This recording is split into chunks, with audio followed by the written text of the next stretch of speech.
followed all the developments in your country, Pakistan, such an important country geopolitically, where it is situated, but also with a lot of potential for growth. But it has been through a rough period. We know that it's victim of big floods and possibly climate change related to that. It's also been instability when it comes to electricity. It also has had macroeconomic challenges. But based on the past, what is your plan as the new Prime Minister now to revive growth, better governance, and also make really Pakistan into a middle-income country or an upper-middle-income country by 2047? And sir, you have to take the mic. Thank you, Mr. Brande. Just one sentence. Lord Cameron is a friend, and he's with other mediators doing a very hard work. But I want to make it very clear that the world will not be in peace unless there is permanent peace in Gaza. I'm telling you very frankly, and we're all feeling that.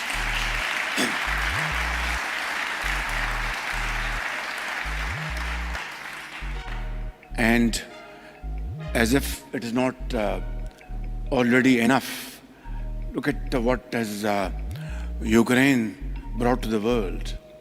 You know, commodity prices went, skyrocketing. We could not procure vital raw materials for our agri-economy and industrial economy. And on top of that, inflation hitting and breaking the back of developing countries. And then, coupled with that, climate-led devastation in Pakistan in 2022 was something which was unimaginable. And I have to say, in all humility, that Pakistan is one of those countries which has nothing to do with these reasons leading to climate change. Our contribution to emissions is not even a fraction of a percent. And yet, we were devastated like never before. Large swaths of land were submerged. Millions of houses were washed away, millions of animals, and stagnant water-borne disease spread all over the country. And we had to cough out hundreds of billions of rupees from our own scarce resources to rehabilitate effectees, millions of them, children, under the sky. We're very grateful to all those friendly countries which were very helpful. Saudi Arabia, Britain, and Gulf countries, and of course, the United States of America and many other countries. But the point at issue is where you have lost $30 billion in terms of your economic losses and 100 billion rupees, which is probably $300 million or so. It is just a fraction. And then when we approached international entities in Geneva and in other places, we had to borrow loans at expensive rates. I mean, we were not at fault at all. For no rhyme or reason, our country was hit in a way that in my lifetime, I've never seen this kind of catastrophic situation. And now that we have taken over, I just want to share, ladies and gentlemen, one example.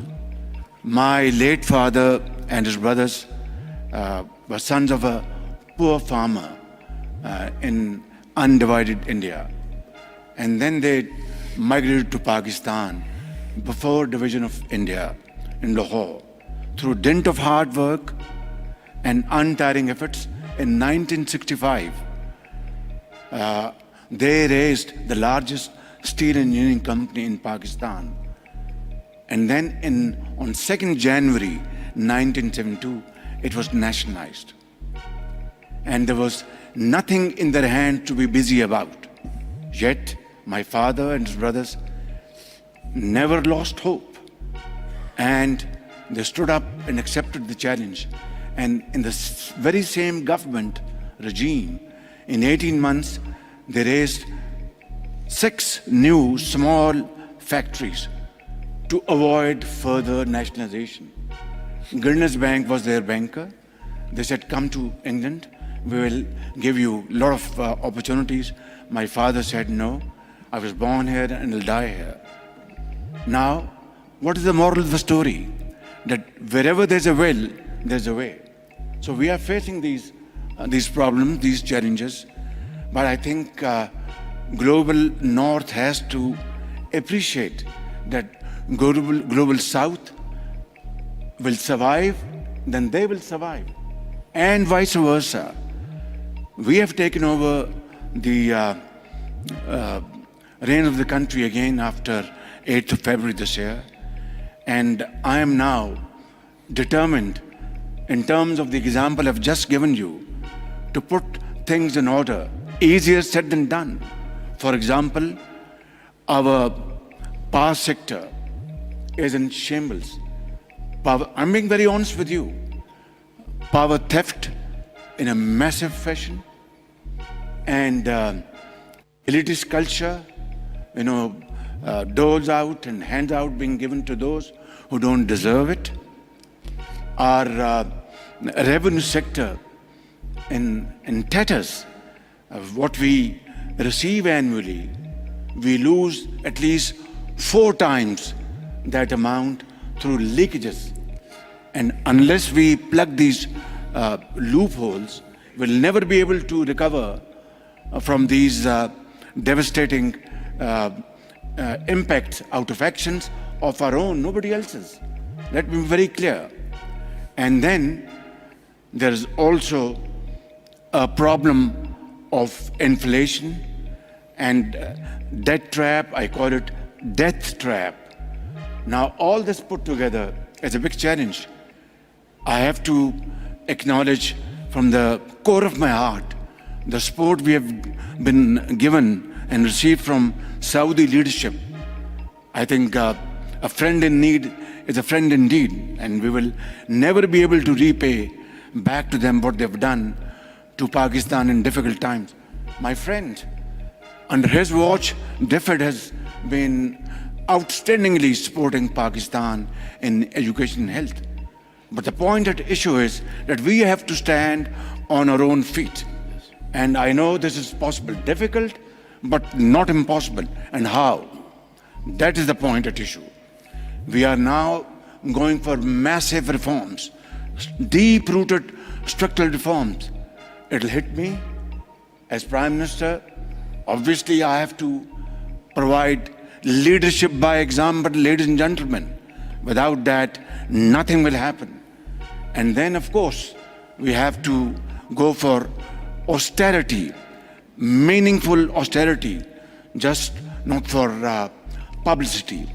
And 3, we have a very young population. And this young population, which go into hundreds of millions of boys and girls, is a challenge, yet a great opportunity.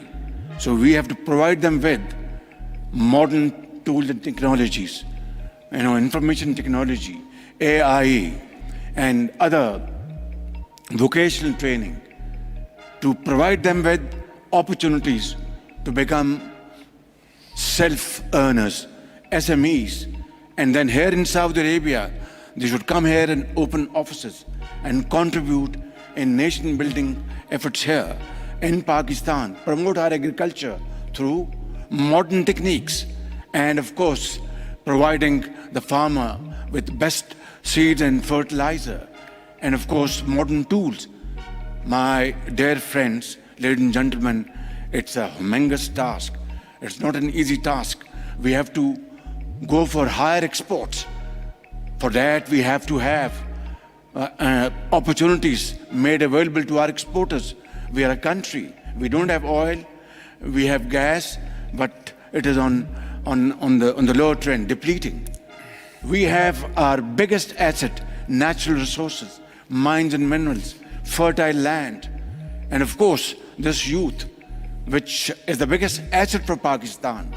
And together, I'm not going into details over here, but before I came here, for example, in order to have deep-rooted structural changes, you have to separate black sheep from the white. And before I came here, for the first time in the history of Pakistan, after getting credible input from agencies, I made OSDs, those highest level officers who were not functioning, had a grey record, and I said, come what may, I will not accept any pressure. I will move forward with a sense of purpose, with a sense of achievement, and make Pakistan find its place in community of nations through hard work and untiring efforts. Thank you. Thank you. Thank you, Mr. Prime Minister. I think you heard on the applause that was very well received. I'm moving now to Anna Marks, a global chair of Deloitte. I think what we also have heard during these 2 days, and I know you, Anna, have been in many of the sessions too, is that we need more collaboration.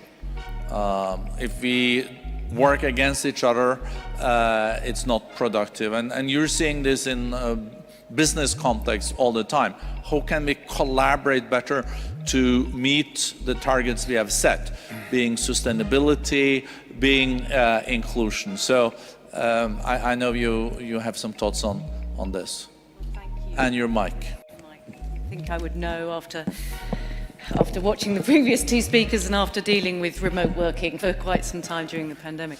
Thank you for the question, and thank you for the World Economic Forum and the Kingdom of Saudi Arabia for convening and hosting this special meeting. It has been a fantastic couple of days, and it has been inspiring to hear the openness, the enthusiasm, the acknowledgement, the optimism, despite the complexities, some of which we've heard just now. And you talk about collaboration and how is collaboration important, particularly when we look at inclusive growth, sustainable growth, growth that means that we can grow in a way that's fair and proportionate across societies, across geographies. And we can't do that without collaboration. And if we just pause on what we mean by collaboration, because actually these meetings are a great forum for debate and discussion and to start to collaborate. But that's very, very different from cooperation. And we hear about cooperation, but really all that is about assigning each other different tasks, working alongside each other, and ensuring that what I do doesn't disrupt what you do. Collaboration is different. Collaboration is convening and creating a common goal, a common vision, and building the activities together and executing those activities together to reach that goal. And that's true collaboration. And given the complexities we're facing globally right now, much of which has been debated and discussed over the last couple of days, it's very easy to see and to feel that there's an increase in invisible and visible barriers to collaboration. And I'd encourage us all to look for where we can collaborate, because without collaborating, we can't achieve our goals of truly inclusive growth. And maybe if I just give one example to bring it to life. If we think about the sustainability aspect, you mentioned sustainability, and we talk about the importance of sustainable aviation fuel. Sustainable aviation fuel could have a significant impact on our ambitions around carbon emission reduction. And the International Air Transport Association talks about sustainable aviation fuel probably contributing around 65% or so of the solution to achieve the net zero goals set out for 2050. It's that important. But it's nascent, it's expensive, it's going to take time to produce the production facilities, the raw materials. If we allow this to continue, and if we operate in silos, we won't achieve what we need to achieve, which is to accelerate and to achieve those goals for net zero ambitions. So what we need is collaboration. We need the agricultural waste producers to think about alternative sources of raw material. We need the jet fuel producers to be aligned with that and think about repurposing and building the production capability and processes. We need the transportation sector to think about how do we transport, what are the logistics that are required around that, complying with regulation and so on. We also need airlines to lean into that. We also need policymakers to ensure that all parties can play their part and that they're incentivized to do so in the right way. We need the funding mechanisms to do it. We need the consumer activity. We need actually associations, trade associations to play their part. The ecosystem goes on. So we need true collaboration in order to build the sustainable aviation fuel that we need to help achieve that net zero goal. So that's just one example. If we're going to get to inclusive growth, it's not about cooperation, it's real collaboration across the ecosystem. Thank you. Thank you very much. I think this is a perfect segue over to you, Minister. Faisal, we had a big contraction of the global economies during COVID. We'll come back to that with Stefan. But no, many countries are back at pre-COVID levels, most countries, and we see that growth is back, not as high as it used to be, but growth is back. How do you, from the Kingdom's side, see the projection now for the coming year? The Kingdom's economy is doing pretty well and has also diversified. 50% of your GDP is now already non-oil related. So how do you look at global economic outlook? So, thank you, Borge. I believe we view the global economy evolving, but still stuck in a low growth, I'd say, phase, and it's unevenly distributed. If you look, for example, at IMF's recent projection, they've been increased to 3.2, but if you double click on that, you'll see that advanced economies are between 1.6, 1.8% for the coming year, and the US stands out a little bit at 2.7%. If you look at emerging economies, they're a bit higher at 4.2%, driven mainly by India, but also the Middle East and Central Asia. India at 6.5, Middle East, Central Asia at around 4.5% and more. So that's not the growth numbers that we want to continue with. We want to see more global economic growth, and that's why we're convening here. One of the themes is growth, and by that we mean inclusive growth. And how do we get there? We believe there's two things we need to focus on. One, productivity. Productivity has been going down since the global financial crisis at 1%, especially in advanced economies, at 1 percentage point per year. Maybe the US has seen an upward trend recently, but that's still the story. In emerging economies, there are two groups. There's the fast lane, as some experts call it, and the slow lane. The fast lane represents around 3.6 billion people. If they continue at that growth level, they would reach advanced economies level within 25 years, but you're still leaving out 1.4 billion people in the economies that they live in. So productivity needs to see a shift. We need to focus on the tools, the interventions, that will help us grow productivity. And if you look at the fast lane countries, most of the growth or most of the performance came from very large investments. We're talking about 20 to 40% of GDP in terms of size. That's large. It's very hard for you to emulate that in emerging economies or most emerging economies. So policies need to be put in place, investments need to be attracted to the right productive sectors so we can see an upward shift in productivity. That brings me to the second point, which is, I'd say, collaboration or fragmentation. A more fragmented world is a lower growth world. That's a fact. And with fragmentation comes a lot of costs. So we might be happy with the growth rates in some areas, but we know that without collaboration, we can't really achieve higher growth rates for the global economy. We've seen trade profiles change. We've seen countries geopolitically at distance from each other. We've seen, despite that, 20% of trade is across these geopolitical lines, and 40% of that is actually in very crucial products that are highly concentrated. So we need to acknowledge that no country or region can be self-sufficient in a very optimal fashion. Every region needs to import at least for 25% of its consumption from other regions. Coming together and acknowledging that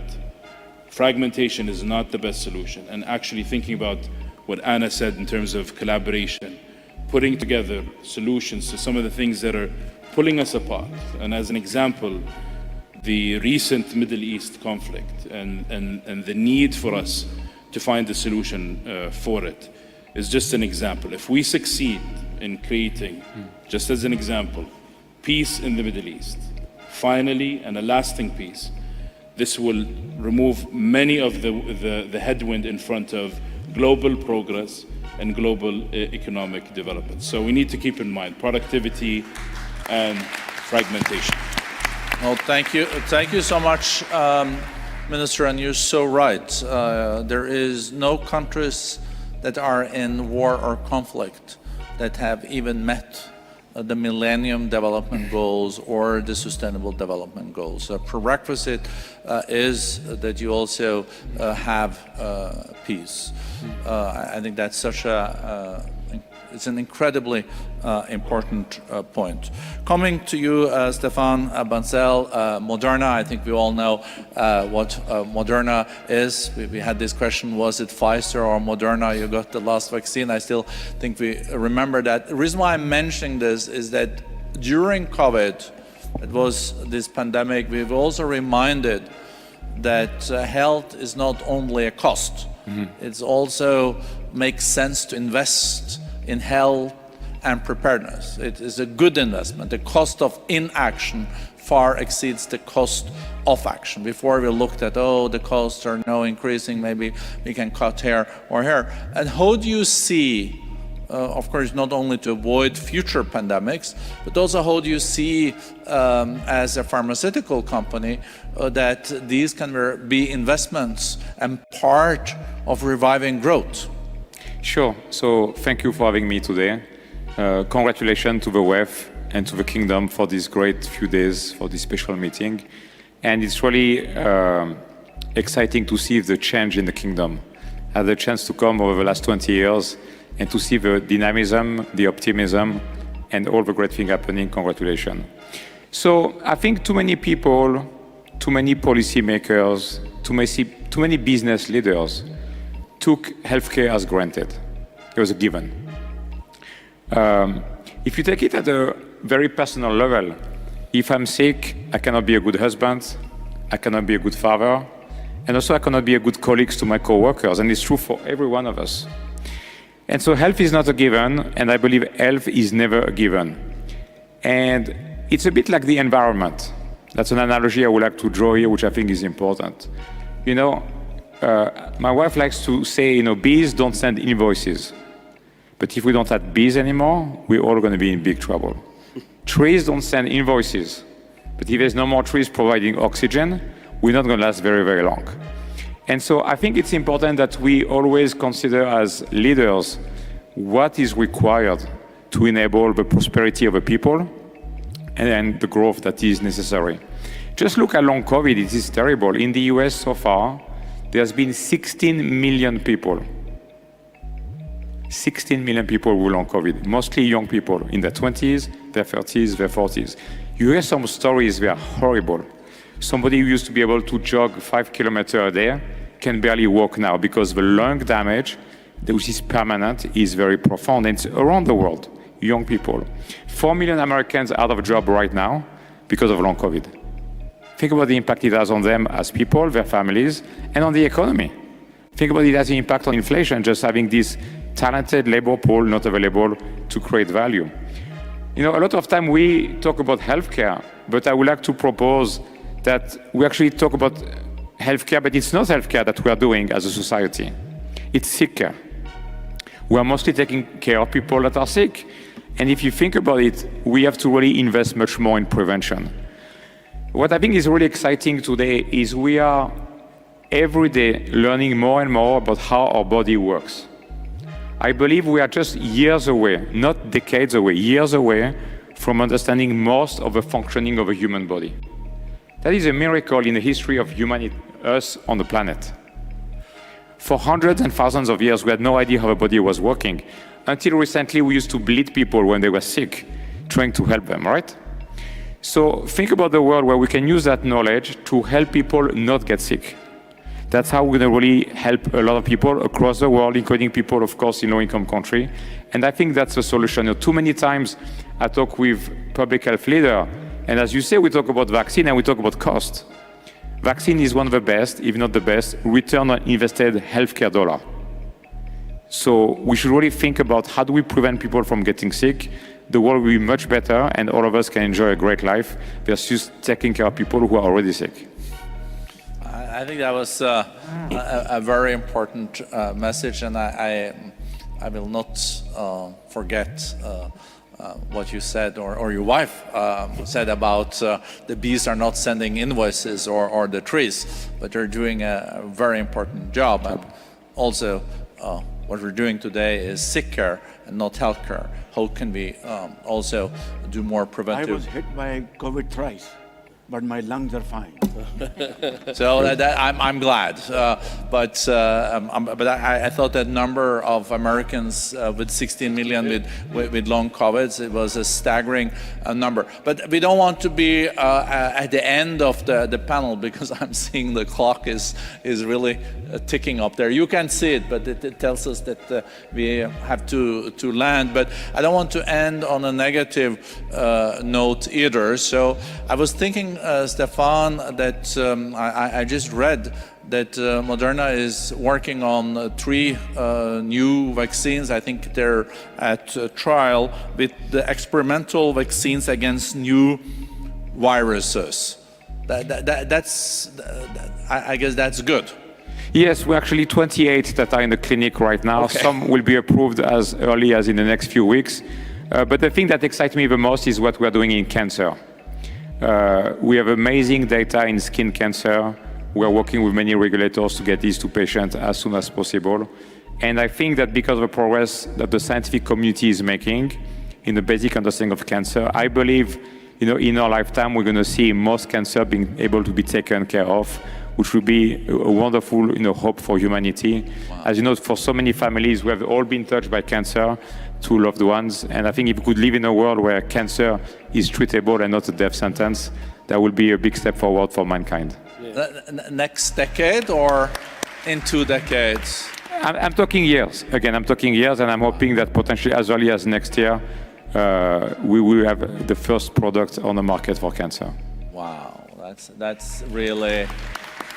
I think everyone has had someone, friends or family that has been affected. I think this is also a bit of a segue back to you, Minister Faisal, because I think artificial intelligence also will play an important role in the future of healthcare, I guess also sick care, but artificial intelligence can also respond to what you mentioned about decreased productivity. Productivity is really prosperity. When you can increase productivity, you can pay people higher salaries for doing less, or you can produce higher up in the value chain.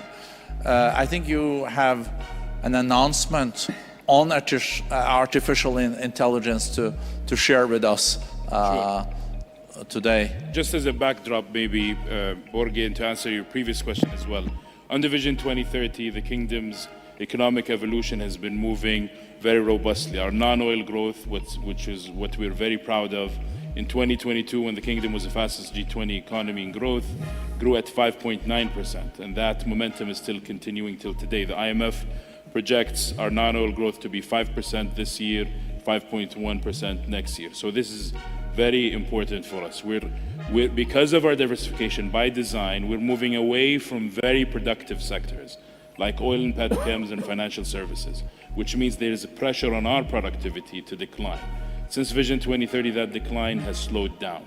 But we're looking for more ways to improve productivity because we want to become a productivity-led economic growth story, not just a resource-led one. And that has led us to prioritize research, development, and innovation, human capital development outcomes, and investments in technology. More recently, focusing on artificial intelligence as well. As a user, the government is one of the most active governments in terms of looking at a lot of policy areas and problems and trying to answer them, but also the private sector, as an investor, but also as a platform for others to participate in. And because of that, and because of what we said earlier, the importance of this kind of technology being inclusive. If it's inclusive, this means it can create growth avenues in the lesser developed countries, if we focus on inclusivity. So we're very proud to be joining the AI Global Alliance that's been launched by the World Economic Forum. The Kingdom will be joining this alliance as of now. And we're also very much excited about working with the Forum on this new initiative called Inclusive AI for Growth and Development. That's one way the Kingdom will push the needle on the need for global governance when it comes to artificial intelligence, but also making sure this technology is inclusive for optimal global growth outcomes. Bravo. No, thank you. Thank you very much, and I think we then will be working together to make sure that AI can work in the interest of humankind.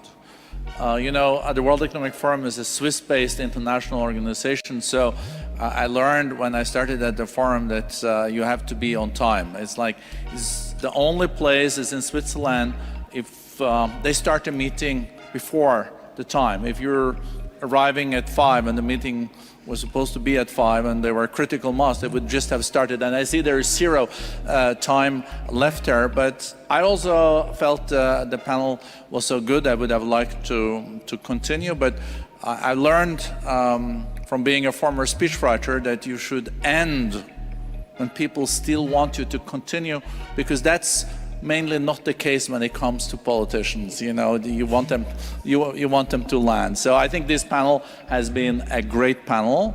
I would also like to use this unique opportunity when we are at the end of this summit, the special meeting that has meant a lot to the World Economic Forum. It's our first time in the Kingdom in our 55 years history.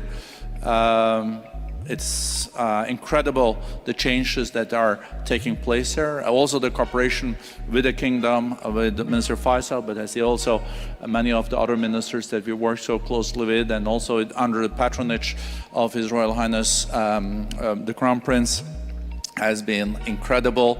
So we feel that this has been a highlight in a world where we need, as Anna also said, to collaborate. More dialogue is needed, and we have had 92 different nationalities, nations represented here. I would also like to use this opportunity to thank my teams at the World Economic Forum. Together with Minister Faisal, I think they have not really slept that much during the last weeks, and the 2 last nights, I think there has been no sleep, but they're very committed. I'm very thankful for putting all this together, and I think we all aspire, if we are re-invited, to come back to the kingdom. I would like then to introduce for closing remarks my colleague, our director for Middle East and North Africa, Maroon Kairouz. Maroon, thank you to you and your team and the teams for the incredible job. Thank you, Borge, for your leadership, esteemed panelists. Thank you, and first and foremost, thank all of you for your devoted engagement during the past couple of days for this first meeting in Saudi Arabia, as you said, Borge. The meeting has taken place at a crucial time for the region and for the world against a backdrop of geopolitical fragility. So it was incredibly important that we hold it at this time. At the closing of this meeting, I just want to end on a positive note, as you were saying, and mention some of the concrete outcomes or key discussions that took place during the course of the meeting.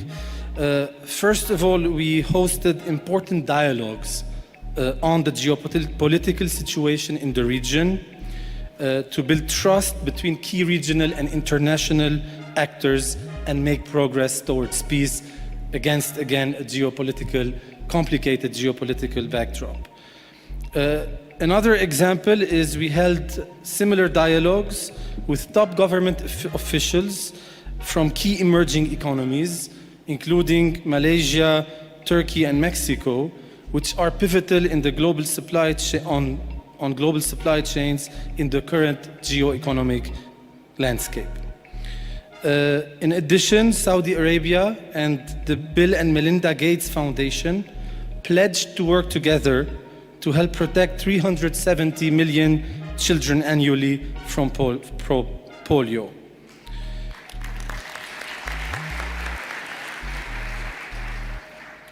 A new forum report was launched that explores how artificial intelligence could revolutionize education systems for educators and students alike, while a new framework will chart a path for governments and employers to expand a global digital workforce.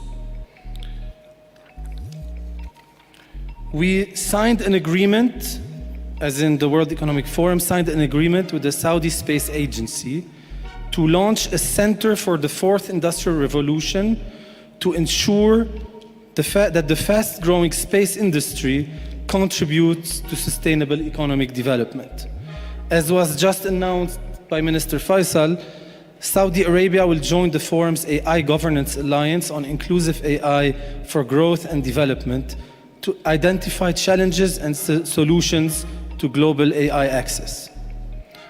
On cybersecurity, we published a report on the guiding principles to enhance cyber resilience in manufacturing. Together, we explored policy tools that can scale up the use of clean energy solutions while ensuring equitable growth. For instance, our Global Future Council on the Energy Transition released a report detailing the geopolitical, environment, and economic implications of shifting from fossil fuels to critical minerals. The leaders for Sustainable MENA, a community of CEOs from the region, met to strengthen their corporate climate commitments and to help their suppliers down the supply chain to decarbonize. Our innovators from Uplink launched with the Saudi Minister of Energy and the Ministry of Economy a new circular carbon economy initiative to source startups working on cutting-edge solutions for reducing, reusing, recycling, and removing carbon from the atmosphere. Once again, please allow me to thank all of you for your devoted engagement, to thank Minister Faisal and his team for the great collaboration, and a big thank you to the Kingdom of Saudi Arabia for hosting us here. Have a great rest of the day, everyone.